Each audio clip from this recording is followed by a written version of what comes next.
So I do recognise that a lot of people are probably not happy about the fact that they're doing 2 of these Casino Gauntlets on one show, but I am happy and grateful for you, Tony Khan, because you have given me 2 videos that I can do, and they're basically the same format. Nice and easy. Love you, TK. Keep up the good work.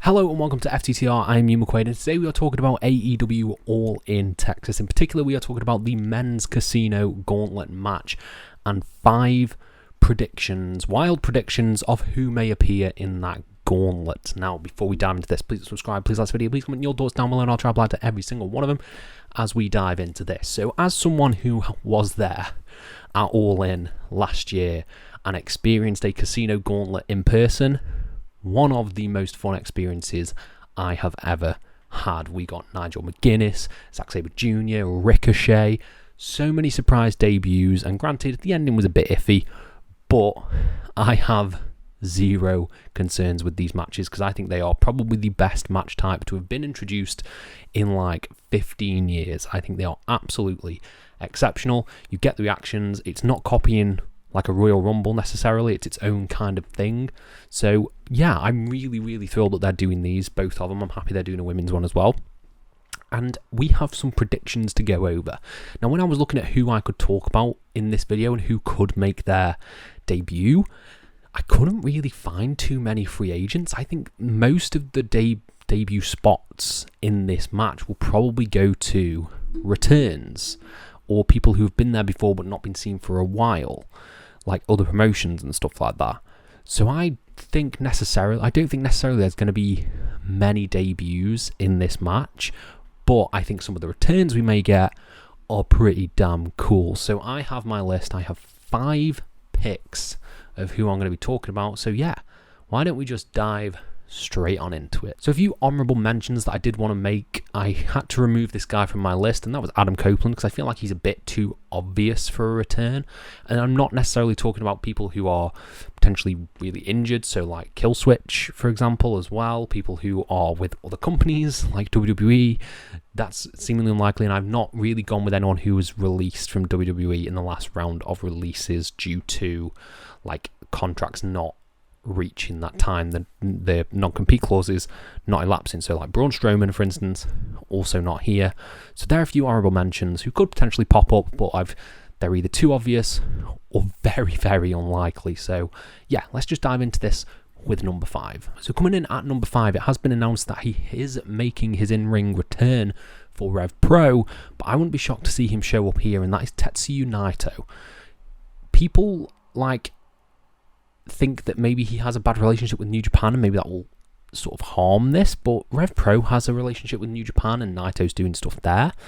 I think Naito being a surprise entrant here would be really cool, particularly if he gets to sort of show down with maybe some of the other Japanese wrestlers who are there, like Takeshita potentially.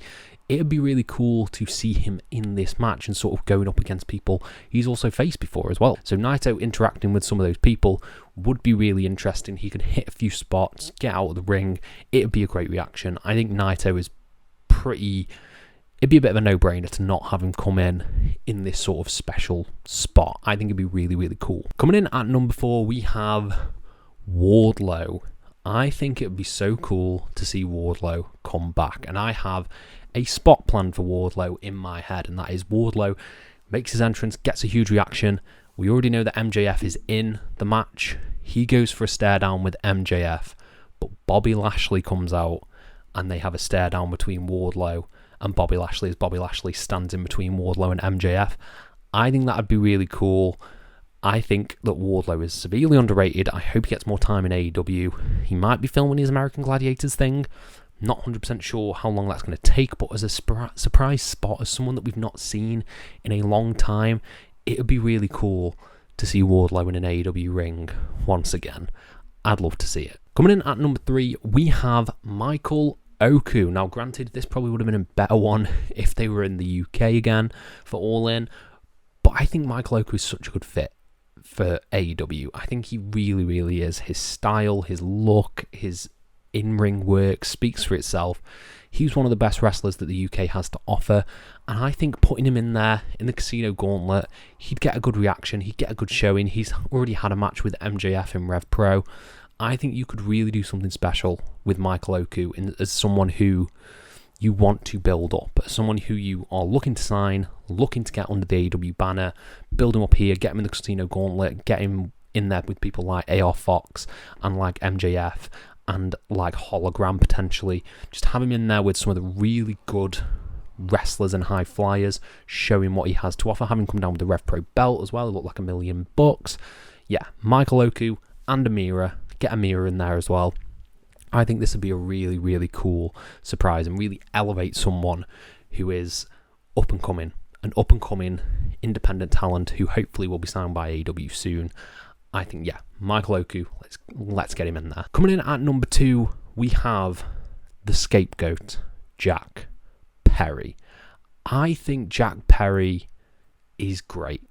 I don't see a lot of the hate for Jack Perry. I think Jack Perry is, like, he's pretty underrated. I really like the scapegoat stuff that he was doing, but he's just not been seen. I can't remember what the last match he had was. I don't think it was the Danielson match, but for some reason that's the only one that I can remember. He's like just been nowhere. He's barely been mentioned by the Young Bucks. He's barely been mentioned by Okada. He's not really factored into sort of the elite stuff. So maybe having him come back with a different gimmick, or having him with the scapegoat gimmick in there. And again, I feel like I'm putting everyone with MJF, but having him stare down with MJF and sort of looking at where they stand now in this current day of AEW, having them interact would be really, really cool. And I think there's always a fear as well, potentially with Jack Perry, that he might win. I know he sometimes has that sort of go-away heat. I don't think a lot of people wanted him to be Danielson's first challenger for the AEW World title, but he's got that kind of threat, that kind of, he might win. And I think that's the kind of person that you want in the Casino Gauntlets. You don't just want a load of surprises who are probably never going to win the matches. You want people who feel like they could potentially win that and either add that sense of dread or that sense of excitement to the match. So I think Jack Perry, yeah, no-brainer to include him here. And coming in at number 1, this is more sort of a hope and a heart. Hope with my heart, should I say, because I looked and I was like, I swear this guy's from Texas. And he just posted that he was waiting to come back on social media. So I'm hoping all is good. And he is from Texas. I Googled it. And that is Keith Lee. Keith Lee coming back in the Casino Gauntlet would make me so unbelievably happy. I would just love to see Keith Lee back in an AEW ring, because I think he is one of the best wrestlers in the world. He has the speed, he has the power, he has the charisma, he has the charm, he has absolutely everything you could want in a pro wrestler. And I think having him come back in Texas, making a big splash, having him stare down with people like potential Adam Copeland, like MJF, like Mark Briscoe, establishing him as a big singles star would just be awesome. It'd just be class, and I'd absolutely love to see Keith Lee enter. I'd love to see him have like the number 2 spot and just get an insane reaction when he comes out to Mark Briscoe. I just think Keith Lee, man, that's what I think. I think Keith Lee, let's make this Keith Lee return happen, hopefully, and that'd cap off my list. Keith Lee, I am fingers crossed, praying he's okay and praying he's good to come back, because I think he should absolutely be in this match in Texas of all places. But I want to know what you guys think down in the comments below. Who do you think will make a surprise return or debut at AEW All In Texas in the Casino Gauntlet? Let me know and I'll try and apply to every single one of them. Thank you all ever so much in your support, and have a nice day.